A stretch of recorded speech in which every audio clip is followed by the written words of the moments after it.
আসলে একটি কথা বলে যাচ্ছি, ওয়ান মোর এখন হবে না, প্রোগ্রাম শেষের পথে।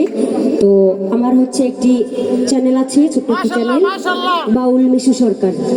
তো আপনারা ওখানে গিয়ে দেখবেন, সুন্দর সুন্দর গান পাবেন। আরও এখানে তো হচ্ছে কনসার্ট প্রোগ্রাম, কারণ আমার চ্যানেলে যা গানগুলো আছে কমেন্ট বক্সে জানাবেন। যদি কোনো রিকোয়েস্টের গান থেকে থাকে আমি ইনশাল্লাহ পরের রেকর্ডটা আপনাদের দেওয়ার চেষ্টা করবো, ঠিক আছে? এবি ফ্রেন্ডস ক্লাবের পক্ষ থেকে সকল শ্রোতাদের আন্তরিক শুভেচ্ছা জানিয়ে আজকের অনুষ্ঠান এখানে